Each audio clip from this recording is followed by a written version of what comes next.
نحمده ونصلي على رسوله الكريم أما بعد أعوذ بالله من الشيطان الرجيم بسم الله الرحمن الرحيم يا أيها الرسول بلغ ما أنزل إليك من ربك وإن لم تفعل فما بلغت رسالته والله يعصمك من الناس صدق الله العظيم. حضرات حکم اور معزز سامعین، اس روئے زمین پر انسان کی آباد کاری کا بنیادی مقصد یہ تھا کہ یہ دنیا آب و گل ذکر الہی سے گونجے، یہاں طاعت و بندگی کا ایسا مظاہرہ کیا جائے کہ فرشتے بھی انسان کی طاعت و بندگی دیکھ کر انگشت بدندہ رہ جائیں. اس لیے کہ جب اللہ تبارک و تعالی نے اس خاکی پتلے کو تیار کرنے کا ارادہ ظاہر فرمایا تھا تو فرشتوں نے یہ عرض کیا تھا کہ اے باری تعالی، کہیں یہ بھی زمین پر فتنہ فساد اور قتل و غارت گری کا بازار نہ گرم کرے. مگر اللہ تعالیٰ نے فرشتوں کے اس خیال کو انی اعلم ما لا تعلمون کہہ کر دور کر دیا تھا.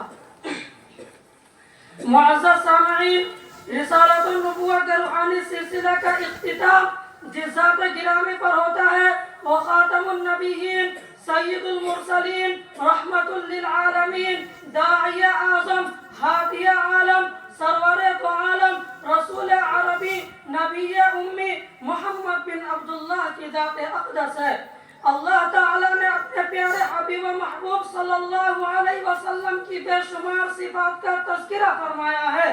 مگر قرآن پاک میں آپ صلی اللہ علیہ وسلم کی سیرت مبارکہ کے داعیانہ پہلو اور رسالتی گوشے کو اتنے بسط و تفصیل اور مؤثر انداز میں اجاگر کیا ہے کہ آپ صلی اللہ علیہ وسلم کی سیرت طیبہ کا دعوتی پہلو تمام پہلوؤں میں نمایاں اور ممتاز نظر آتا ہے. اور کیوں نہ ہو، بعثت کا بنیادی مقصد بھی تو یہی تھا کہ آپ آفتاب رسالت بن کر چمکے، منذر و مبشر بن کر ابھرے، آپ کے خزانے رسالت سے سسکتی انسانیت کو قرار آئے، آپ کے نور ہدایت سے گم کردہ راہ ہدایت پائے، آپ کے دعوت تبلیغ سے معبودان باطل پاش پاش ہو جائے اور آپ کے فیض رحمت سے سارا عالم سیراب ہو.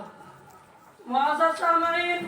اس داعی اللہ کے دعوتی پہلو کو کیا کہیے جبکہ قرآن خود اس کا شناخواہ ہے اور خشائل و شمائل کو یوں واضح کرتا ہے: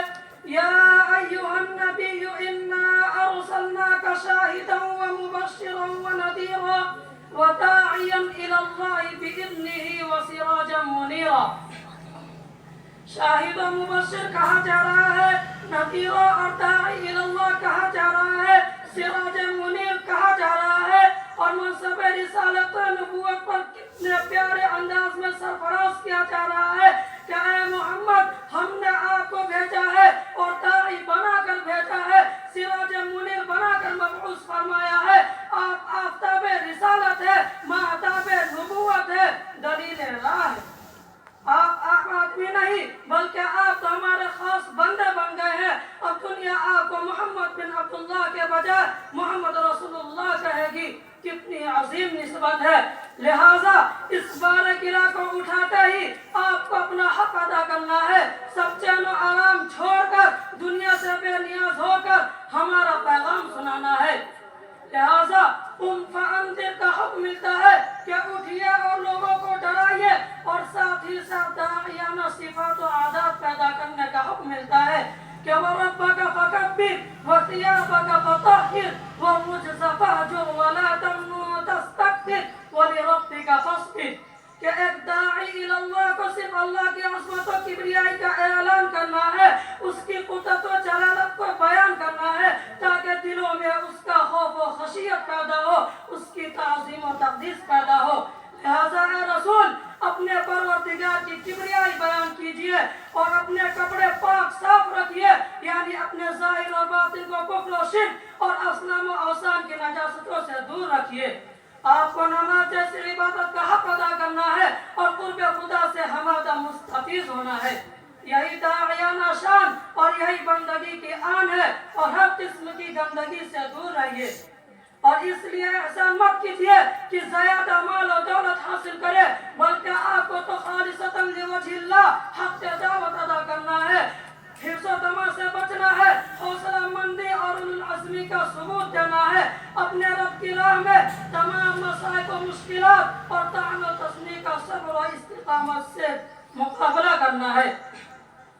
برادران ملت، رسول اکرم صلی اللہ علیہ وسلم نے جب دعوت تبلیغ کا آغاز کیا